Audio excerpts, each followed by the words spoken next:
guys, berjumpa lagi di acara podcast Babibu bareng-bareng bincang-bincang Bu Banyak.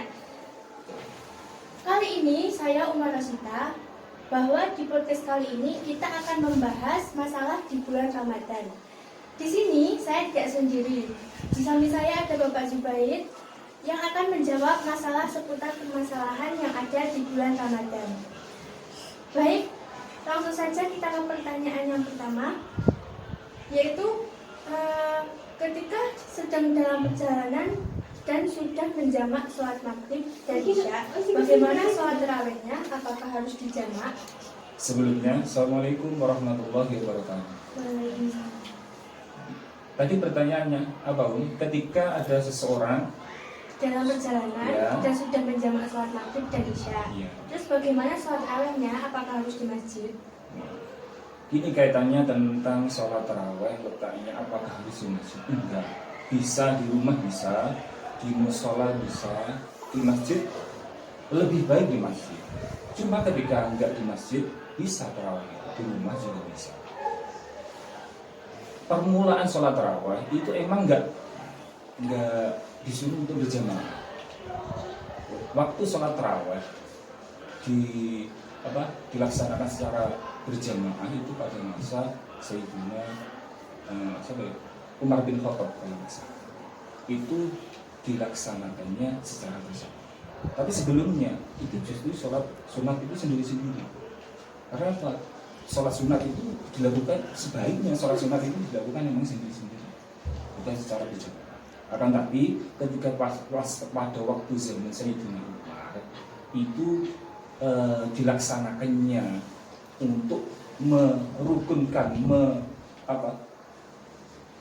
membuat suatu keadaan yang harmonis kala itu, maka punya Sayyidina Umar itu punya inisiatif bahwasanya sholat tarawih itu dilaksanakan secara berjamaah.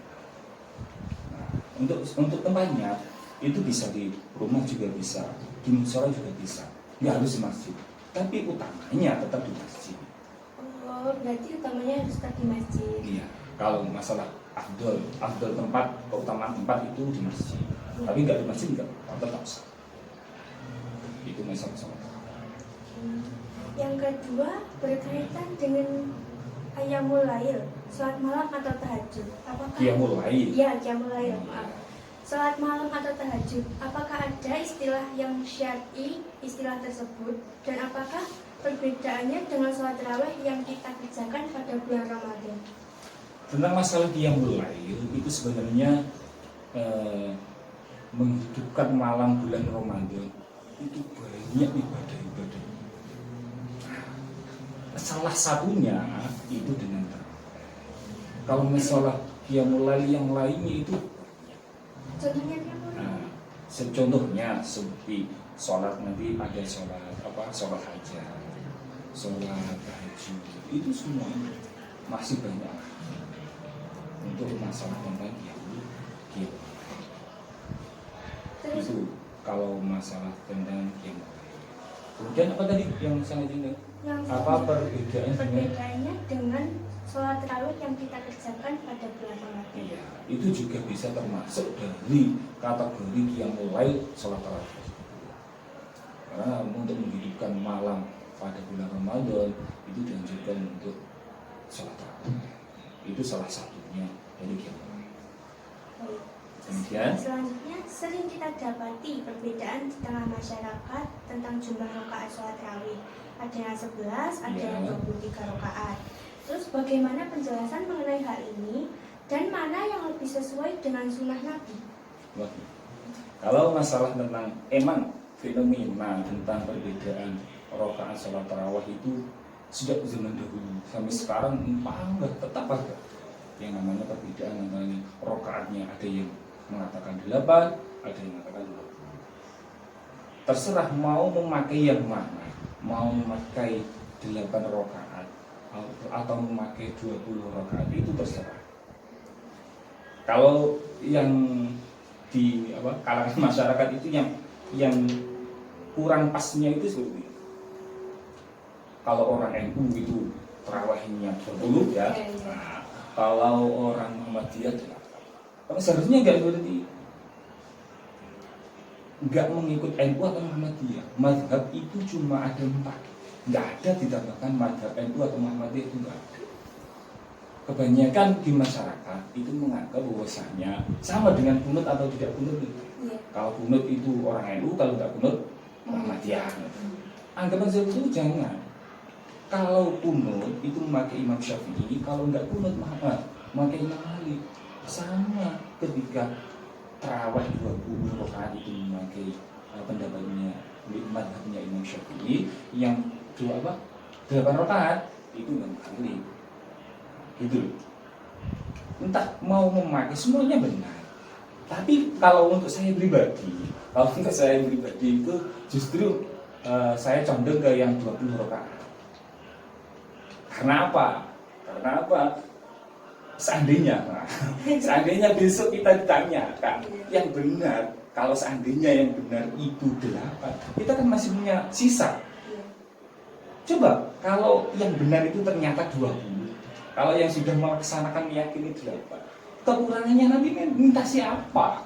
Minta malaikat? Nggak bisa. Makanya kalau saya pribadi cenderung yang 20 rakaat. Karena apa? Ya bisa seandainya yang benar itu kok yang 8, saya masih punya sisa. Nah, sisanya kan masih 12.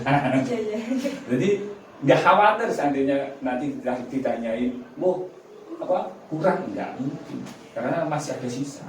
Kalau saya sendiri, kalau untuk masyarakat itu terserah, nggak usah menyalahkan yang 8 rakaat, nggak usah menyalahkan yang 20 rakaat, atau sebaliknya yang 20 rakaat yang hanya 8. Yang perlu disalahkan itu yang nggak sholat. Kalau yang nggak sholat itu perlu disalahkan. Kalau yang sudah sholat itu bagus. Yang lebih sholat. Nah itu masalah tentang perbedaan pendapat di kalangan masyarakat, apakah tarawih itu yang baik 8 rakaat atau 20 rakaat. Yang penting semuanya itu sholat tarawih juga. Entah 8 rakaat, entah 20 rakaat, semuanya sebagus. Karena apa? Melaksanakan sunnah Rasul. Itu tentang masalah pilihan sholat. Selanjutnya dari puasa. Bagaimana cara mengkodok puasa bagi ibu hamil dan menyusui? Ini. Kalau masalah tentang puasanya ibu hamil dan menyusui, asalnya gini aja. Boleh seseorang itu nggak puasa itu boleh. Seandainya umpamanya nggak puasa? Ya. Kalau nggak puasa nggak apa-apa. Orang perempuan itu pasti ada waktunya puasa, ada waktunya nggak puasa. Saya menghormati. Jadi makanya dulu loh ada NU kalau adanya orang NU kan menghargai perbedaan pendapat orang lain. Monggo nggak puasa. Jadi jangan sampai nanti misalkan warung buka moro-moro ditutup, nggak boleh, haram itu. Nah, kufur itu jangan. Karena apa? Memungkinkan di warung itu menyediakan makanan bagi orang yang nggak berpuasa. Orang itu kan ada orang yang nggak boleh puasa. Diperbolehkan nggak puasa ada. Diperbolehkan nggak puasa itu ada. Orang yang sakit, orang yang dalam perjalanan, orang yang tua renta, itu kan boleh nggak puasa. Orang ibu hamil, ibu menyusui itu kan boleh nggak berpuasa. Jadi ibu hamil dan menyusui itu boleh nggak berpuasa. Salah satu dari orang yang diperbolehkan nggak puasa yaitu adalah orang yang hamil dan menyusui. Nah itu boleh nggak berpuasa, tapi tetap wajib untuk mengkodoknya. Boleh nggak puasa, tapi wajib untuk mengkodok itu tetap wajib. Dan dibedakan nanti loh ya. Dan dibedakan, perlu digarisbawahi, ketika orang hamil dan menyusui itu boleh nggak berpuasa ketika yang ditakutkan itu dirinya sendiri.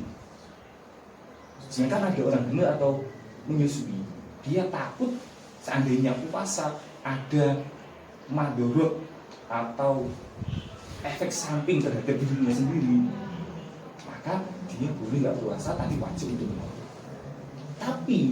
Tetapi ketika yang ditakutkan itu anaknya atau bayinya, atau janinnya, yang kita pun nyari janinan ya, itu boleh nggak puasa, dia tetap wajib mengkodoi dan juga dia wajib untuk membayar dia. Yaitu berapa? 1 mud. Bedanya ketika yang ketika yang ditakutkan dirinya sendiri dengan anaknya atau janinnya itu beda konsekuensinya. Kalau yang ditakutkan dirinya sendiri, dia tetap wajib untuk mengkodoi, tidak perlu membayar fidyah tadi. Kalau yang ditakutkan anaknya atau janinnya, dia wajib mengkodok plus membayar 1 mud. Nah, itu bedanya tentang masalah orang hamil dan menyusui. Kalau tentang masalah apakah wajib kodok, tetap wajib kodok. Tetap wajib kodok. Akan cuma yang membedakan itu nanti yang ditakutkan mandorotnya atau bahayanya atau efek sampingnya terhadap dirinya sendiri atau terhadap anaknya atau janinnya. Itu tentang masalah apa tadi, ibu hamil dan menyusui. Yang kedua, jadi begitu. Yang kedua, bagaimana hukum berpuasa bagi orang hamil? Apakah berpuasanya itu berpengaruh pada janin? Nah, kalau masalah berpengaruh kepada janinnya, itu yang wajib menjawab, yang bisa menjawabnya itu seharusnya yang orang yang bukan hamil, tapi Pak dokter lah. Nah, dokter bidan apakah itu berpengaruh? Kalau saya nggak tahu loh, apakah itu saya juga bukan ilmunya di situ kok. Kalau nanti saya menjawab pengaruh, mungkin ada pengaruhnya. Kalau saya pribadi loh ya, mungkin ada pengaruhnya. Karena apa? Konsekuensinya tadi kan berbeda loh. Ya. Ketika ada bahaya terhadap janin, maka ditambahkan wajib untuk membayar 1 mud tadi. Kalau tidak, yang ditakutkan dirinya sendiri kan nggak perlu bayar 1 mud. Mungkin ada pengaruhnya, tapi untuk lebih benarnya saya belum tahu kalau itu. Maaf ya. Karena apa? Itu bukan kode saya untuk menjawab pertanyaan itu. Ada pengaruhnya? Oke. Terus kalau berkumur atau memasukkan air ke hidung saat berwudu itu apakah membatalkan puasa? Berkumur atau nyesep? Iya. Pas wudu gitu. Ya, ke mulut dan ke hidung. Itu emang antara sunah-sunahnya wudu itu di antara dua itu dilaksanakan. Itu sunah-sunah. Akan tetapi apakah membatalkan? Selama airnya nggak masuk, nggak ketelan, nggak masuk ke hidung, itu nggak batal. Yang membatalkan itu sampai masuk ke hidung atau ke mulut itu, masuk ke dalam. Yeah. Kalau cuma bergumur saja, nggak sampai masuk ke tenggorokan ke dalam, itu nggak batal. Itu masalah tentang itu. Terus kalau hukumnya orang yang berpuasa tapi tidak sholat, itu gimana? Puasa tapi tidak sholat? Puasa tapi nggak sholat. Aduh ini repot ini. Ya bagus daripada tidak puasa ya tidak sholat.